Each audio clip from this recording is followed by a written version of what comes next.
Welcome back to the Entrepreneurial Blueprint. Lester, it's great to see you, man. Thanks for having me again, Matt. Absolutely. So, how have you been? How's everything going? It's really exciting. There's a lot of movement, a lot of change happening within the roofing and exterior business. So it's keeping me super driven. So I'm just excited. I'm excited for all this change.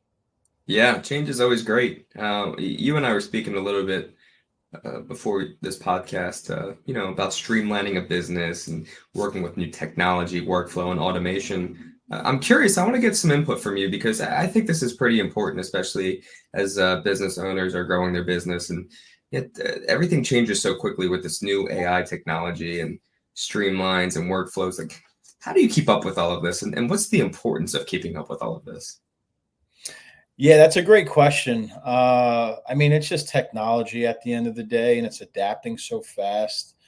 I think the ability to create the best possible workflow is what kind of keeps me motivated. It's very difficult for a contractor to want to keep up with this pace. It's just moving so fast.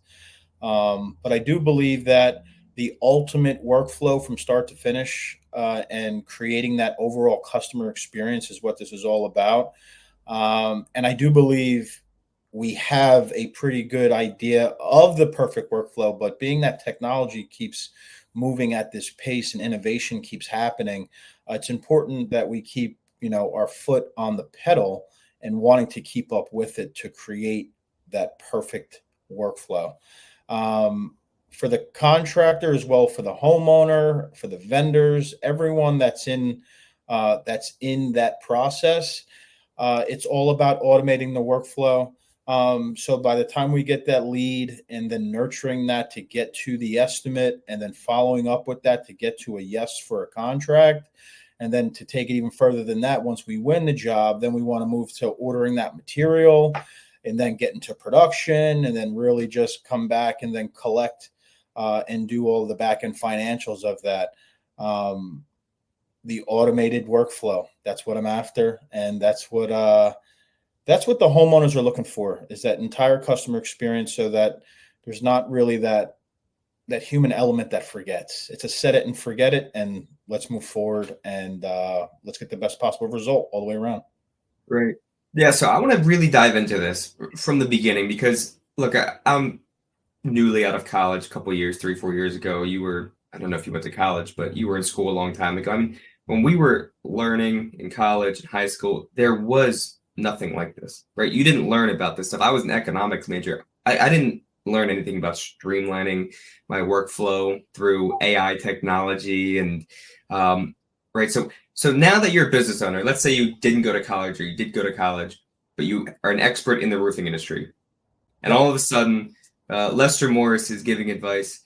Hey, you need to start streamlining your business. You need to be equipped with the best technology. Where would you start? Do you hire outside consultants? Do you go to technology training courses? Where would you start as a business owner right now if you had no clue or anything about what you're talking about? Yeah.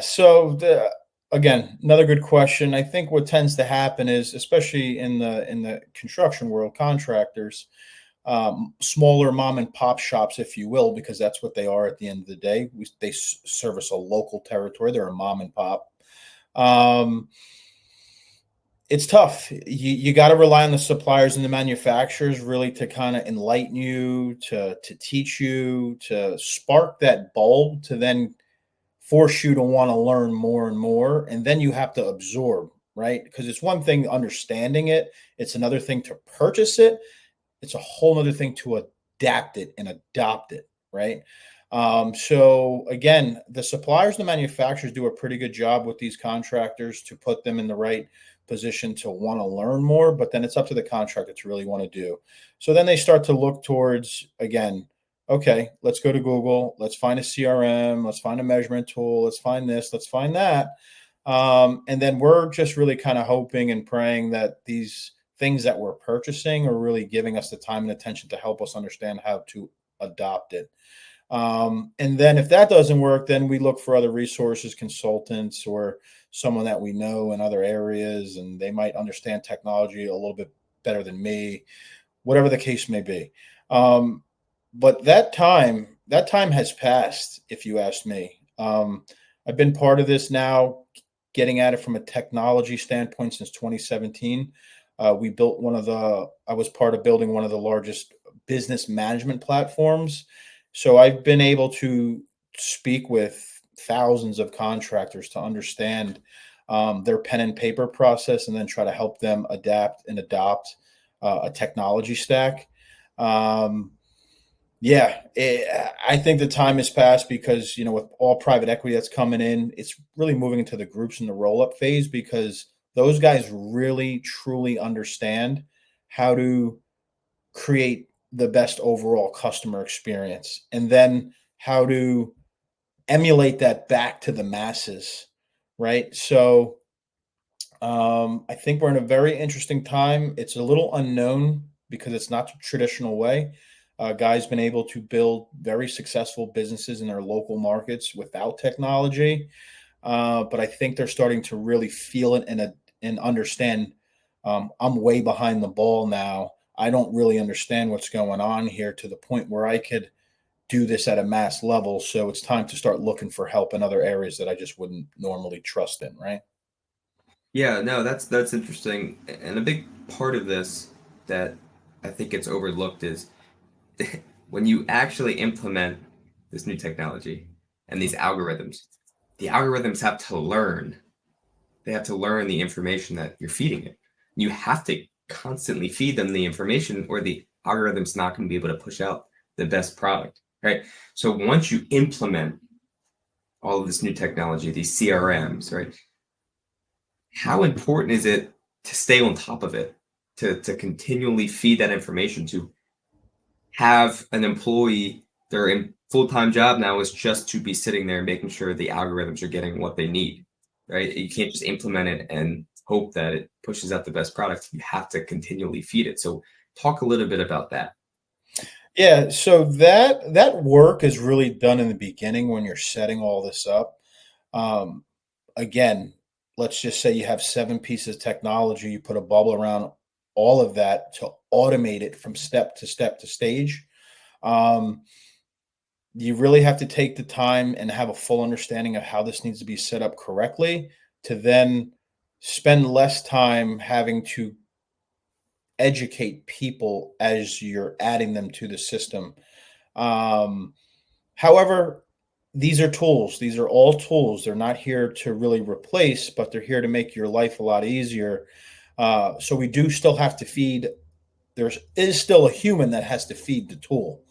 There might be less humans, but there's still a human element of that, that needs to happen. So I think, again, we're going through this transitional phase, and accepting the fact that these tools are here to help.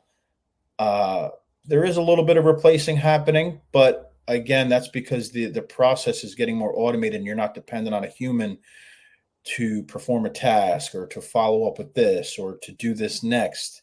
Um, so yeah, I hope that answers the question.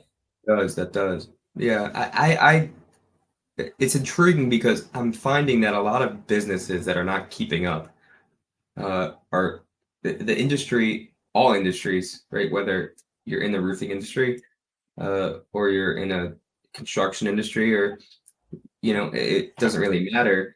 The companies that are not adopting and adapting with the technology and keeping up with it, right? The industry is consolidating against them, right? They're sifting out the businesses that are not adapting with the newest technology, because essentially the consumers want that. You don't want to have to deal with putting a new roof on your house. Now, you may have to at some point. Your roof may be leaking, Right. and you don't want to have to sit and find the best roofing company and call 7 different roofing companies and hope one of them comes out the next day, and going back and forth, right? You want it to be as easy as possible. So it's not just making your life easier as a business owner, right? This is to make the consumer's life easier. So if you can automate it, that your consumers are not going to have to deal with difficulties, right? They're not going to have to deal with challenges. Right? Ultimately, that's going to benefit you as a business owner. You got that right, and that's what it's all about. I mean, I think as contractors in the roofing and exterior space, we get so focused, or they get so focused on, um, how do I make my business better for myself and my business, but at the end of the day, it's how do I make myself better for the homeowners that I serve is what's going to get you to your goals at the end of the day. So you have to really truly understand that and feel that in every step of the build out of your workflow. And how can I service the customer better to provide a customer for life at the end of the project? Right. So let's jump in a little bit more to, you as a franchise development coordinator yourself. Are you finding it difficult? Uh, I don't know if it's your job per se, but are you finding it difficult to getting business owners, especially roofing contractors, who a lot of roofing contractors aren't necessarily the best with technology. I mean, they're really good with their hands. They're really good at being able to look at something and estimating it and making sure it gets done correctly. Are you finding that transition to be difficult at all? No. For me, the answer is no, because I've been doing it for so long and been again, I've dealt with thousands of contractors all over the country, so it does change from region to region, but it's all pretty much the same thing at the end of the day. But moving into this franchise development role, it's great. I get to really scout and look for the individuals that have the real ability to adapt what we have here, because we already have the answers. It's already built out. We're looking for the right people to come in and run the play. So I don't really sell franchises; I award them. So I almost feel like like a college coach in recruiting, right? You're looking for these recruits all around the country, but you got to find the biggest, the fastest, the strongest, and then you have to put them into a system where they can run the play and find success. Um, Again, why the private equity groups are coming into our space madly at the moment is because they realize there's thousands of roofing business owners that aren't true business owners. They started out on a roof, hammer and nails. They saw how much money the boss was making. So then they just opened up a roofing company. But there's no business plan there. They wake up every day and they just try to make it happen. But it is a very lucrative industry because the profit margins are 45%. It's a huge ticket item. So it's a great industry to be in. But the time is changing now where you're kind of taking a big pool of people who didn't have a plan, and now you're looking for the best of the best so that you can strengthen and tighten the entire ship, so that it's just a more trusted space. That's the other thing too. Uh, as we're building these brands out, brands are homeowners and Americans, period. They typically buy from brands that they trust and know. So we're trying to build out a national brand, but with a local feel, because it still is owned by the individual inside of the territory that they serve. So we're looking for the people who want to do it, who can do it, who want to do it right. And once you get that group of individuals behind a brand, and we're all working towards the same common goal, that's where you're going to find those successes that this industry truly deserves. That's really interesting. And speaking of the word consolidation, I'm almost imagining in my head, you kind of have two paths where inevitably this industry is going, right? You have the private equity companies who are coming in and saying, you have business owners that may have grown their business to $3-4 million, right? That's probably what their business is worth, but they're not getting past that $3-4 million mark. So, and we understand that they're not going to adapt to the technological, industry where the industry is going technologically. Mhm. So what we're going to do is we're just going to buy them out, pay a little bit more than what their business is worth, get them out of there. Now we own their business, and we're just going to keep doing this around the country, right? This is what Mark was speaking of on the first podcast. On the other hand, you have CR3 who's saying, yeah, that's true. You do have business owners that are not willing to adapt.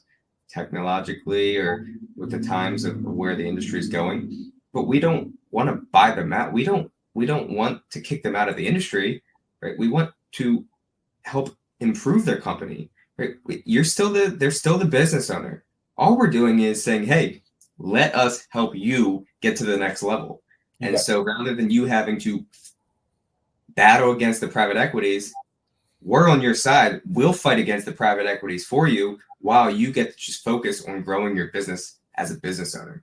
And I think that's a cool parallel because I think a lot of industries need a company like CR3 who's coming in and saying, we want to protect the business owners around the country. This is what America was founded on. And yes, a lot of money, billion-dollar equity firms and other companies, it's great because they help make products cheaper, right? But we need small business owners, and we will fight for you while you get to grow your company. And I think that's a really cool parallel that I just picked up on, actually.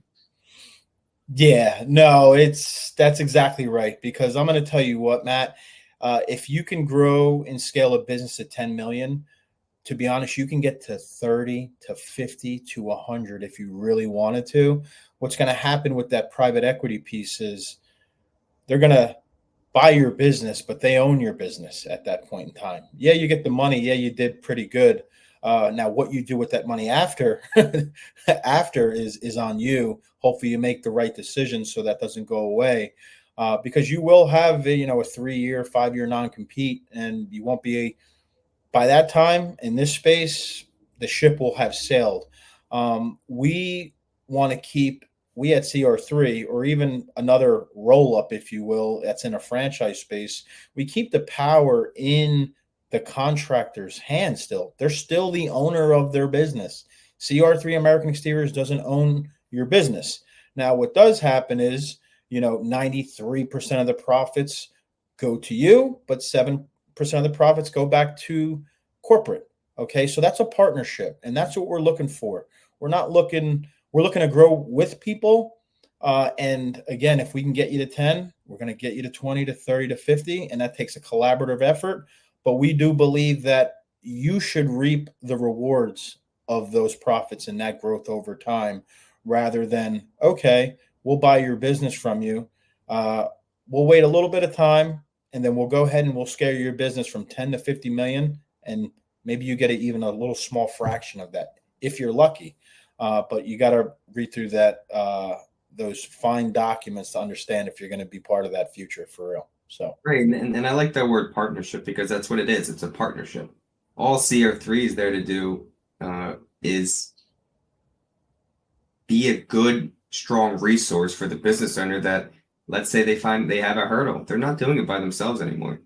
Yep. You can call up Lester, you can call up Carney, you can call up Mark, whoever is in the CR3 corporate office and say, this is the roadblock I have. Let's talk this through so we can push forward because it's just going to benefit everyone.